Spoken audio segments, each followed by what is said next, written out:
కాబట్టి ప్రియులారా, దేవుడు మన పక్షాన ఉంటే అనేకమైనటువంటి కార్యాలు చేసి చూపించగలడు. మొన్న మా పాప విషయంలో కూడా కొద్దిసేపు నేను 4 మాటలు చెప్పి ఈ యొక్క వాక్యాన్ని నేను ముగిస్తాను. మా పాప విషయంలో కూడా ముందు జ్వరము, కడుపులో నొప్పి, మోషన్స్ అయింది. మేము ఒక 2 రోజులు ఆర్ఎంపీ డాక్టర్ దగ్గర, అంటే నార్మల్ ఏమోలే తగ్గిపోతుందని చెప్పేసి ఆర్ఎంపీ డాక్టర్ దగ్గరికి తీసుకుని వెళ్ళి చూపించాము, తగ్గలేదు. తర్వాత ఏం చేశాము, సరే డోస్కి ఇవ్వటానికి మెడిసిన్ వాడేటప్పుడు గ్యాప్ వస్తుంది కదా, ఇంటికి తీసుకెళ్ళి మళ్ళీ తీసుకురావటం కదా, ఒకవేళ డైలీ మెడిసిన్ వాడితే తగ్గుతుందేమని చెప్పేసి జీజీహెచ్కి తీసుకువెళ్ళాం. అక్కడ పాపని 5 రోజుల నుంచి మెడిసిన్ వాడారు, అయినా కూడా తగ్గలేదు పాపకి. ఇంకా జీజీహెచ్లో ఉన్నప్పుడు ఆ జ్వరము, కడుపులో నొప్పి, మోషన్స్ అవుతూనే ఆ మోషన్స్ ఏమైనాయి అంటే బ్లడ్ మోషన్స్ కింద తిరిగిపోయింది. ఏది మధ్యరాత్రి 12 గంటలమ్మా, 11:30 సమయంలో మధ్యరాత్రి మోషన్స్ అవుతూనే బ్లడ్ మోషన్స్ కింద తిరిగిపోయింది. 5 రోజుల నుంచి మెడిసిన్ వాడుతూనే ఉన్నారు, అయినా కూడా ప్రయోజనం లేదు, ఎంత మాత్రం తగ్గల. మందులు వాడుతూనే ఉన్నాము, సెలైన్లు పెడతానే ఉన్నాము, ఇంజక్షన్లు చేస్తూనే ఉన్నాం, ఓఆర్ఎస్ తాపుతూ ఉన్నాం, కొబ్బరి బోండం నీళ్ళని ఇంకా తెలుసు కదా మీకు, ఇవన్నీ వాడుతూనే ఉన్నాం, ఏది కూడా లోడ్ చేయాల. ఒక తల్లిదండ్రులుగా మేము కూడా ప్రార్థనాపూర్వకంగా ప్రార్థన చేస్తూ ఉన్నాము. ప్రభుని అడిగితే ఏం చెప్పాడంటే, ఇదిగో నీ కుమార్తె, ఇప్పుడు నేను చెప్పి కదా, హాగర్ గారిని అరణ్య మార్గంలో ఒక శోధన వచ్చినప్పుడు, ఒక బాధను, ఒక నిందను ఆమె పడుతూ ఉన్నప్పుడు ఏ విధంగా ఎత్తుకొని అరణ్య మార్గంలో నడిపించున్నాడో ఆ విధంగా దేవుడు మాకు దర్శనం ఇచ్చి ఉన్నాడు. ఇదిగో నీ కుమార్తె నా చేతుల్లోనే ఉన్నది, మీరు భయపడవద్దు. హల్లెలూయా, హల్లెలూయా. ఇప్పుడు ఏం చెప్పుకున్నాం మనము, హాగర్ని ఎత్తుకొని వెళుతూ, హాగరు నీకేం వచ్చింది, నువ్వు భయపడవద్దు అని ఏ విధంగా తెలియచేసి ఉన్నాడో ఆ దినమున దేవుడు కూడా మాకు ఆ విధంగా దర్శనాన్ని ఇచ్చి ఉన్నాడు. హల్లెలూయా. దేవుడు ఇదిగో నీ కుమార్తె నా చేతుల్లో ఉంది, మీరంత మాత్రం భయపడవద్దని దేవుని వాక్కు మాకు ప్రత్యక్షమైంది. ప్రత్యక్షమైనప్పుడు సరే దేవుడు మాట్లాడాడు కాబట్టి మాకు కొంత ధైర్యం వచ్చింది. పాప విషయం అయితే ఇక రోజుకి సీరియస్ అవుతుంది పరిస్థితి, అంటే తగ్గాల్సింది పోయి సీరియస్. ఇంకా జీజీహెచ్ వాళ్ళు చేతులు ఎత్తేశారు, మా వల్ల కాదు. బ్లడ్ వచ్చేసి 7.4 ఉంది హాస్పిటల్లో ఉన్నప్పుడు, 7 గ్రాములు 7.4 ఉంది, 7 గ్రాములు ఉంది హాస్పిటల్ ఉన్నప్పుడు. పిల్ల పరిస్థితి సీరియస్ అవుతూ ఉంది. 2 సార్లు కళ్ళు తేలేసి మన స్పృహలో లేదు. ఒక 10 నిమిషాలు, ఒక పావు గంట దాకా కూడా అమ్మ అని పిలిచినప్పటికీ కూడా పిల్ల పలకల. భయంకరమైనటువంటి పరిస్థితి. ప్రభు చూస్తేనేమో భయపడవద్దు, ఇదిగో నీ కుమార్తె నా చేతుల్లో ఉందన్నాడు. మరి పాపకు చూస్తేనేమో సీరియస్ కండిషన్. అప్పటికి ఎంత అయింది, ఆర్ఎంపీ దగ్గర 2 రోజులు, జీజీహెచ్లో 5 రోజులు, వారం అయింది. వారం నుంచి పిల్లకి ఏది తాపినా కూడా వామిటింగ్స్, ఏది తినిపించినా కూడా మోషన్స్, వామిటింగ్స్, కడుపులో నొప్పి, ఏది తినట్లా. అప్పటికి వారమైంది. దేవుని వాక్కు ప్రార్థన చేస్తేనే ఈ విధంగా వచ్చింది. భయంకరమైనటువంటి పరిస్థితుల్లో అసలుకి ఏమి చేయాలో అర్థం కానిటువంటి పరిస్థితుల్లో ఉన్నాం. అంటే దేవుడు వాక్కుని ఇచ్చినప్పటికీ ఒక తల్లిదండ్రులుగా మేమేం చేసామంటే ఒక బాధని బిడ్డ పట్ల, అంటే ఎదురుగా ఉంది కాబట్టి ఆ బాధను మేము చూడలేకపోయాం ఒక తల్లిదండ్రులుగా. ఎందుకనంటే బిడ్డను అంతగా, అంటే ఎవరు కడుపులో పెట్టినా కూడా బిడ్డలు మనం బాగా ప్రేమించుకుంటాం. ఎందుకంటే వాళ్ళే సర్వస్వం, వాళ్ళే మన బిడ్డలు. వాళ్ళు కళ్ళ ముందు ఉంటే చాలు, ఎన్ని బాధలున్నా, ఎన్ని అప్పులున్నా, ఎంత సమస్యలు ఉన్నా కూడా వాళ్ళు వచ్చి నాన్న అని చెప్పేసి కౌగిలించుకోగానే మనకెంతో సంతోషం, ఆనందం కలిగింది, బాధలన్నీ మర్చిపోతాం. అయితే పిల్ల పరిస్థితి చాలా సీరియస్ అవుతుంది, పలకటం లేదు. అమ్మ స్తోత్రాంజలి, పాప పేరు స్తోత్రాంజలి, అమ్మ స్తోత్రాంజలి అని పిలుస్తున్నప్పటికీ కూడా బిడ్డ పలకట్ల, కళ్ళు తేలేస్తుంది. మోషన్స్ ఏమో బ్లడ్ మోషన్స్ అవుతుంది, రక్తం పడుతుంది మోషన్స్ లో. వారమైంది. ప్రార్థన చేస్తేనే దేవుడు ఏం కాదని అంటున్నాడు. ఏం చేయాలో అర్థం కాని పరిస్థితుల్లోకి వెళ్ళిపోయాం. ఇంకా పాపకి అప్పుడు దాకా ఒక పూట తినేవాళ్ళం, అప్పటి నుంచి ఇంకా మేము ఫుల్ ఫాస్టింగ్ లోకి వెళ్ళిపోయాం. వారం దాకా ఏదో ఒక పూట తిని పాపం చూసుకుంటా, ప్రార్థన చేసుకుంటా తిరుగుతున్నాం మేము. అప్పటి నుంచి ఇంకా ఫుల్ ఫాస్టింగ్ ఉండాలి, ప్రార్థన ఇంకా చేయాలి బలంగా అని చెప్పేసి మేము ఇంకా ఫుల్ ఫాస్టింగ్ ఉంటూ, మాకు తెలిసిన వాళ్ళు కూడా, మరి అందరికి తెలిసిన వాళ్ళు ఉంటారు కదా, ప్రార్థన చేయమని వాళ్ళకు కూడా రిక్వెస్ట్ పంపించాం. ఇక్కడికి వచ్చారు చూడు ఒక పాస్టర్ గారు, ఆయన కూడా వారి కుటుంబం వాళ్ళ పాప 4 రోజులు ఉపవాసం ఉండి ప్రార్థన చేసింది, వాళ్ళ కుటుంబం ప్రార్థన చేసింది. మరి వేరే ఆయన పాస్టర్ గారు ప్రాఫిట్ ఆయన నెల్లూరు ఆయన కూడా ప్రార్థన చేశాడు. అట్లాగా పాప విషయమై దగ్గరగా ఈ సమాచారం 123 మంది దగ్గరికి వెళ్ళింది. ఈ సమాచారం ఏది ప్రేయర్ రిక్వెస్ట్ మేము చేస్తున్నాము, ఫస్ట్ మాకే దేవుడు వాక్కునిచ్చాడు, కాకపోతే పిల్ల పరిస్థితి సీరియస్ అవుతునేసరికి ఇక తెలిసిన వాళ్ళకల్లా ప్రార్థన చేయండి అని చెప్పడం ప్రారంభించాం. అట్లా 123 మంది ఉపవాసం ఉండి వారికి వచ్చిన సమయంలో ఏదో ఒక సమయంలో ఉపవాసం ఉంటూ ప్రార్థన చేస్తూ అట్లా వెళుతూ ఉన్నప్పుడు ఇంకా తీసుకొని వచ్చాం ఇంటికి. మా వల్ల కాదు, మీ పాపని ఇంకా తీసుకొని వెళ్ళిపోండి, పాప పరిస్థితి బాగాలేదు. మేము చేయాల్సినవన్నీ మేము చేసాం, పిల్లకి ఏమేమి చేయాలో అవన్నీ మేము చేసాం. ఇక మా వల్ల కాదని హాస్పిటల్ వాళ్ళు డిశ్చార్జ్ రాసేశారు. పిల్లకేమో తగ్గల, డిశ్చార్జ్ రాసేశారు, తగ్గిపోవాలా పిల్లకి, పిల్ల పరిస్థితి సీరియస్. హాస్పిటల్లో ఉంటేనే ఆ విధంగా అవుతుంది, ఇంటికి వెళ్తే పరిస్థితి ఏందని మేము ఇంకా భయపడుతున్నాం. మా గుండెల్లో రైలు పరిగెత్తుతూ ఉన్నాయి, ఇంకా భయపడుతున్నాము. హాస్పిటల్ ఉంటేనే ఆ విధంగా జరుగుతూ ఉంది, ఇంటికి వెళ్తే పరిస్థితి ఏందని ఇంకా భయపడుతూ ఉండి ప్రార్థన చేసుకుంటూ ఇంకా చేసేదేమి లేక పిల్లల్ని ఇంటికి తీసుకొచ్చి పడుకోబెట్టినప్పుడు ఇక్కడికి వచ్చిన పాస్టర్ గారు మేము అందరం కూర్చొని పిల్ల దగ్గర కూర్చొని ప్రేరాయలు తీసుకొని ప్రార్థన చేసి బాగా అప్లై చేసి ప్రార్థన చేశాం, కన్నీటి ప్రార్థన చేశాం. అందరం పిల్ల కోసం కన్నీటి ప్రార్థన చేశాం. దేవుడు ప్రార్థన ఆలకించి స్వస్థతనిచ్చాడు. హల్లెలూయా, హల్లెలూయా, హల్లెలూయా. హాస్పిటల్లో ఉన్నప్పుడు 7 గ్రాములు ఉంది, ఇంటికి తీసుకొచ్చి ఆ నైట్ అందరూ ప్రార్థన చేసినప్పుడు మరి 12 గ్రాములకు పెరిగింది. హల్లెలూయా. 7 ఎక్కడ 12 గ్రాముల దాకా 12.8 పాయింట్లు అంటే 13 గ్రాముల దాకా పిల్లకి బ్లడ్ వచ్చేసింది. హాస్పిటల్ ఉన్నప్పుడేమో తగ్గిపోయింది, బ్లడ్ మోషన్స్ అవుతున్నాయి. ఎప్పుడైతే ఇంటికి తీసుకొచ్చి పడుకోబెట్టి ఉన్నామో పిల్లకి 7 గ్రాములు ఉండాల్సినటువంటి బ్లడ్ 13 గ్రాములకి వెళ్ళిపోయింది ఒక్కసారిగా. బ్లడ్ మోషన్స్ కట్టబడిని, కడుపులో నొప్పి, జ్వరం నుంచి విడుదల కలిగింది. హల్లెలూయా, హల్లెలూయా. 13 రోజులు అట్లాగా మేము బాధపడ్డాం. 13 రోజులు. జూలై నెల 11వ తారీఖు నుంచి స్టార్ట్ అయినటువంటిది. జూలై నెల 11వ తారీఖు నుంచి స్టార్ట్ అయినటువంటిది 22వ తారీఖు వరకు బాధపడుతూనే ఉన్న 13 రోజుల పిల్ల ఏ ఆహారం తీసుకోవాలా, ఏ మంచినీళ్ళు తాగలా, ఏదైనా తిన్నా తాగినా కూడా బ్లడ్ మోషన్స్, వామిటింగ్స్, జ్వరం. అటువంటి పరిస్థితుల్లో ఉన్నప్పుడు ప్రార్థన జవాబునిచ్చింది, ప్రార్థన లేవనెత్తింది, ప్రార్థన కృపనిచ్చింది, ప్రార్థన జీవింపజేసింది, ప్రార్థన నడవ చేయగలిగింది, ప్రార్థన ఒక సాక్షిగా నిలబెట్టగలిగింది, ప్రార్థన బిడ్డను బ్రతికింపజేసింది, ప్రార్థన దేవుని యొక్క కృపను దగ్గర చేసుకొనగలిగింది. హల్లెలూయా. ప్రార్థన అనేది చాలా ప్రాముఖ్యమైనది ప్రియులారా. కాబట్టి హాగర్ విషయంలో దేవుడు ఏ విధంగా భయపడొద్దు అన్నాడో, మా జీవితంలో మా పాప విషయంలో ఏ విధంగా భయపడొద్దు అన్నాడో, ఇప్పుడు పిల్ల పచ్చిక బయలులో లేడి గంతులు వేసినట్టు గంతులు వేస్తుంది ఇంటి దగ్గర. హల్లెలూయా, హల్లెలూయా. స్కూల్కి వెళ్ళింది, తీసుకొచ్చి సాక్షిగా మీ ఎదుట నిలబెట్టాలని మేము ఆశపడ్డాం, కానీ స్కూల్కి వెళ్ళక చాలా రోజులైందని స్కూల్కి మేము పంపించి మేము ఇటు వచ్చి ఉన్నాం. ప్రార్థన ఒక జీవితాన్ని సరిచేయగలిగింది. ఎప్పుడైతే 7 గ్రాములు ఉంది, మా వల్ల కాదు, ఇటువంటి పరిస్థితుల్లో ఈ పిల్లని మేము బాగు చేయలేము అని 4 డాక్టర్స్, మెయిన్ డాక్టర్సే వచ్చి మా వల్ల కాదు, పిల్లని మేము బాగు చేయలేము అని చెప్పినప్పుడు మరి ఇంటికి తీసుకొని వచ్చి ఏ విధంగా ప్రభు పైన మరలా ఆధారపడి ఏ విధంగా మేము ప్రార్థన చేసి ఉన్నామో అందరి ప్రార్థనను ఆలకించినటువంటి దేవుడు 13 గ్రామ్స్కి బ్లడ్ తీసుకురావటం, బ్లడ్ మోషన్స్ ఆగిపోవటం, మరి జ్వరం కట్టబడటం, చల్ల చెమటలు రావటం, కడుపులో నొప్పి నుంచి విడుదల రావటం, ఆహారం తీసుకుందండి. హల్లెలూయా, హల్లెలూయా.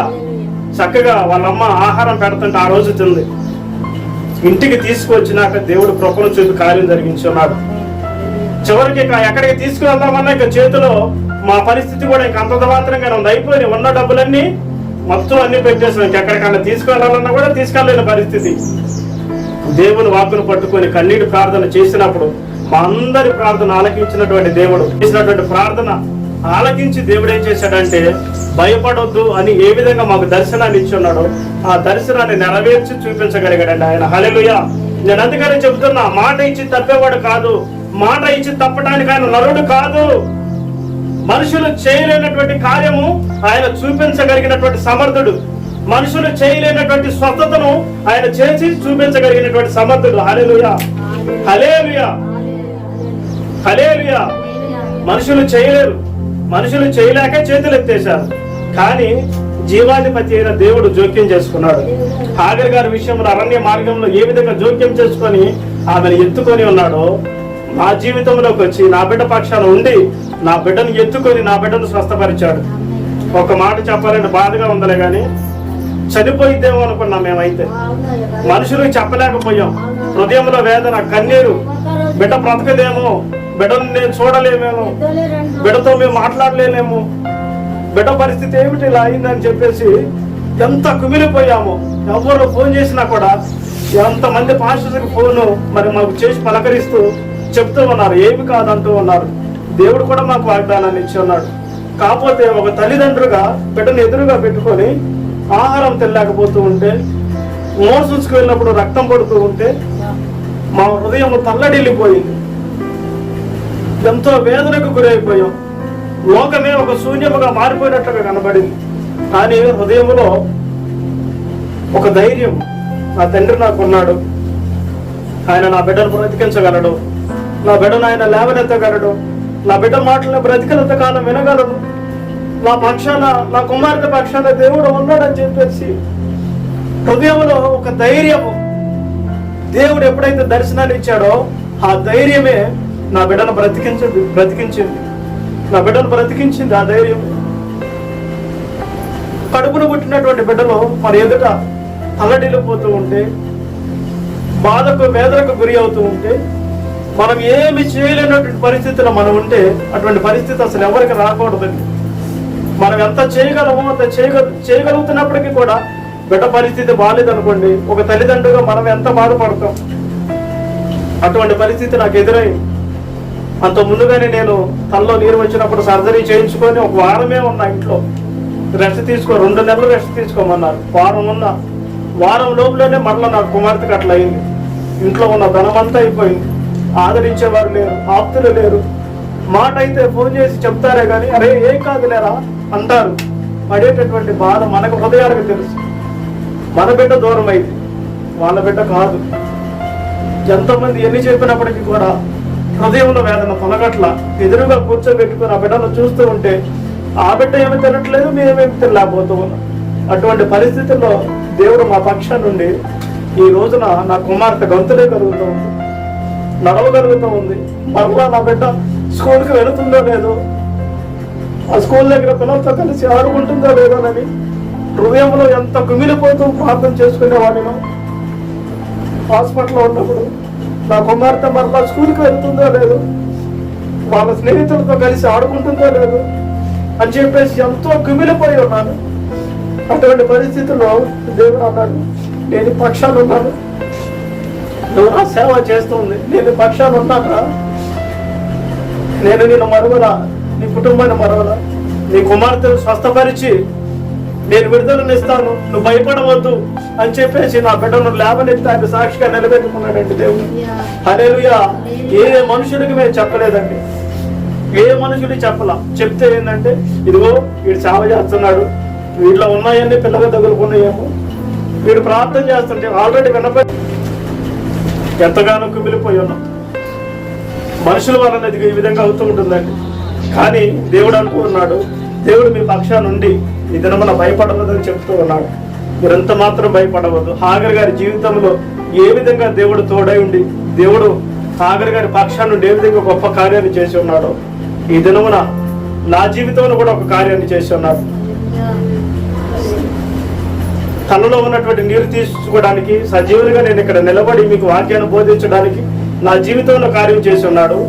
మరణ పడకల్లో ఉన్నటువంటి నా బిడ్డ స్తోత్రాంజలిని వాగ్దానం ఇచ్చి వాగ్దానాన్ని నెరవేర్చి ఆయన హస్తాల్లో బిడ్డను పెట్టుకొని లేవనెత్తి ఏ వాగ్దానాన్ని అయితే ఇచ్చి ఉన్నాడో, నీ కుమార్తెకి ఏమి కాదని సేవకుల ద్వారా మాట్లాడి మార్గదర్శనం ఇది ఇచ్చి ఉన్నాడు. ఆ వాగ్దానాలన్నీ కూడా నెరవేర్చి ఉన్నాడు. ఈ దినాన నా బిడ్డ స్కూల్లో ఉంది, సంతోషంగా చదువుకోగలుగుతూ ఉంది, వాళ్ళ స్నేహితులతో ఆడుకోగలుగుతూ ఉన్నది. నా ప్రార్థన, నా కుటుంబం చేసిన ప్రార్థన, మా బిడ్డ కొరకు ప్రార్థించిన వారందరి ప్రార్థన దేవుడు ఆలకించి దేవుడు గొప్ప కార్యాన్ని చేసి ఉన్నాడు. జీవితంలో మనం ఒకటి పోగొట్టుకుంటే మరలా తిరిగి పొందుకోలేము. కానీ అంత ముందుగా కూడా నేను చెప్పి ఉన్నాను, యోబు గారి జీవితంలో దేవుడు పోగొట్టుకున్న వాటికంటే కూడా అధికమైనటువంటి దీవెనను, ఆశీర్వాదాన్ని రెండింతలుగా కలుగజేసినట్లుగా మనం చూస్తూ ఉన్నాం. ఇవన్నీ హృదయంలో ఉన్నవి, కానీ బిడ్డను అట్లా పెట్టుకొని చూస్తూ ఉన్నప్పుడు ఒక తల్లిదండ్రిగా తల్లడిల్లిపోయాం. బ్రతికి ఉన్నా కూడా సజీవులుగా చచ్చిపోయిన వాళ్ళగా మేము బ్రతికాం. 13 రోజులు ఆహారం లేక, బిడ్డను చూడలేక, ఆదరించేవారు లేక, ధన సహాయం చేసేవారు లేక, మాట సహాయం చేసేవారు లేక, ఆ విధంగా మేము బాధపడుతూ ఉన్నాం. కానీ నేను నమ్మిన దేవుడు 2017లో, అరే నీ మార్గం ఇది కాదురా, నా రాజ్యం అన్నది రారా అని చెప్పేసి నా యొద్దకే వచ్చి నా చేతిని పట్టుకొని ఆయన రాజ్యంలో నిలబెట్టుకొని తన రాజ్యాన్ని నేను మొట్టమొదటి చూస్తూ అదేనండి. దేవుడు అంటే ఎరగని పరిస్థితుల్లో నేను నడుస్తూ ఉన్నప్పుడు ఆయన నా యొద్దకు వచ్చి తన రాజ్యంలో నేను తీసుకొని వెళ్ళి ఆదరించి తన సింహాసనం మీద నిలబెట్టుకున్న నా దేవుడు అప్పుడు నుంచి ఈ 2024 వరకు కూడా ఏ రోజు కూడా నన్ను, నా కుటుంబాన్ని విడిచిపెట్టలేదండి. ఎన్నో మరణ పడకలు వచ్చినా కూడా, ఎంతో వేదన కలిగినప్పటికీ కూడా మాకున్న ధైర్యము, మాకున్న నమ్మకము, మాకున్న విశ్వాసం అన్నీ ఆయనే. హల్లెలూయా, హల్లెలూయా. మాకున్న ధైర్యం అంతా ఆయనే. ఎప్పటికెప్పుడు దేవుడి కొరకు చనిపోయే వారిలో ఎవరన్నా ఉన్నారంటే మేమే ఉంటాం. హల్లెలూయా. అంతగా దేవుని ప్రేమిస్తూ మరి సింహాసనం మీద నిలబెట్టుకొని నన్ను వాక్కునిచ్చి నువ్వు నాకు సేవ చేయాలరా నా కుమారుడు అని చెప్పేసి ఆయన అడిగి ఉన్నాడు. ఆ దినాన్ని నేను సమర్పించుకొని ఆయన ఎదుట ఒప్పుకొని ఉన్నాను. అప్పటి నుండి ఇప్పటి వరకు కూడా ఏ రోజు కూడా నా కుటుంబాన్ని విడిచిపెట్టలేదండి. లేకపోతే ఈ దినాన్ని మేము చనిపోవాల్సిన వారం. ఎన్నో ప్రమాదాలు, యాక్సిడెంట్ల రూపంలో, గ్యాస్ ప్రమాదం, గ్యాస్ పేలినప్పుడు కానీ, మరి నా బిడ్డకి మరణ పడకలు ఉన్నప్పుడు కానీ, అమ్మగారికి గాల్బ్లాడర్ స్టోన్స్ వచ్చినప్పటికీ కానీ, మరి అమ్మాయికి కడుపులని బ్లడ్ మోషన్స్ అవుతున్నప్పటికీ కూడా దేవుడు విడిచిపెట్టలే మమ్మల్ని. అందుకని ఎంతో సంవత్సరాలుగా ఈ బాధను పడుతున్నటువంటి మమ్మల్ని విడిచిపెట్టినటువంటి దేవుడు ఈ దినాన మీ పక్షాన కూడా ఉండి హాగరు గారికి ఏ విధంగా వాగ్దానాలు ఇచ్చి భయపడకన్నాడో అదే వాగ్దానాన్ని మనకిస్తూ, భయపడకండి నేను నీ పక్షాన ఉన్నాను, నేను నీకు తోడుగా ఉన్నానని చెప్పేసి దేవుడు చెబుతూ ఉన్నాడు. కాబట్టి ప్రియులారా, ఏ అరణ్య మార్గం గుండా నువ్వు వెళుతూ ఉన్నావో, ఏ శ్రమల్లో, ఏ ఇబ్బందుల్లో, ఎటువంటి మరణ పడకల్లో నువ్వు ఉన్నావో దేవుడు నిత్యంగా నీతో మాట్లాడుతున్నాడు. మరలా చెబుతూ ఉన్నాను, ఒక కులానికి, ఒక మతానికి, ఒక వర్గానికి, ఒక వ్యక్తికి, ఒక కుటుంబానికి చెందిన వ్యక్తి కాడాయన. ఒకరి వెడల కృప చూపుతూ ఒకరిని త్రోసివేసే దేవుడు కాదాయన. నన్ను, నా కుటుంబాన్ని ఏ విధంగా ప్రేమించి తప్పించి ఆయన కుమారుడు, ఆయన కుమార్తెలుగా చేర్చుకొని ఉన్నాడో, నిన్ను, నీ కుటుంబాన్ని కూడా ఆ విధంగా చేర్చుకొని నీ పక్షాన నీతో పాటుగా దేవుడు ఉండబోతూ ఉన్నాడు నిశ్చయముగా. హల్లెలూయా. ఎప్పుడంటే నువ్వు నమ్మి విశ్వసించి వాగ్దానాన్ని స్వతంత్రించుకున్నప్పుడు, వాగ్దానాన్ని నమ్మినప్పుడు నా జీవితంలో కార్యం చేసినటువంటి దేవుడే ఈ ధర్మ ఏ మరణ పడకలో, ఏ రోగంలో, ఏ శాపంలో, ఏ కీడులో నీవు ఉన్నావో, ఏ నిందలను, ఏ అవమానములను నువ్వు భరిస్తూ ఉన్నావో వాటన్నిటి నుండి తప్పించగలిగిన సమర్థుడే నజరేయుడైనటువంటి యేసుక్రీస్తు. హల్లెలూయా, హల్లెలూయా. మరణ పడకలో ఉన్నా నిన్ను విడిచిపెట్టే దేవుడు కాడాయన. ఆయన అందరికీ ప్రభువునై ఉన్నాడు. వ్యాధి బాధల్లో ఉన్నా నిన్ను విడిచిపెట్టేటటువంటి దేవుడు కాడాయన. ఆయన నీ పక్షాన ఉన్నాడు. ప్రియమైన సహోదరి, సహోదరుడా, ఇకనైనా నమ్మండి, విశ్వసించండి, దేవుని యొద్దకు రండి. దేవుని యొద్దకు రాకనే మీకు ఈ శ్రమలు, ఇబ్బందులు, పోరాటాలు, అవమానాలు, నిందలు, హేళన ఎప్పుడైతే నువ్వు దేవుని పక్షాన చేరతావు, సిలువ చాటికి, సిలువ నీడకి ఎప్పుడైతే నువ్వు చేరతావు, వీటన్నిటి నుండి తప్పించగలిగిన వాడే నజరేయుడైనటువంటి యేసుక్రీస్తు. హల్లెలూయా, హల్లెలూయా. దేవుని నమ్మితే ఒకవేళ మరి సోదరుల రావా పాష గారు అంటే నేను చెప్పలేను, రావచ్చు. వచ్చినా కూడా మనుషులు వాటి నుంచి విడిపించలేరు, వచ్చినా కూడా మనుషులు వాటి నుండి తప్పించలేరు. కానీ తప్పించగలిగిన సమర్థుడు, విడిపించగలిగిన సమర్థుడు ఎవరన్నా ఉన్నారంటే ఆయన నజరేయుడైనటువంటి యేసుక్రీస్తు.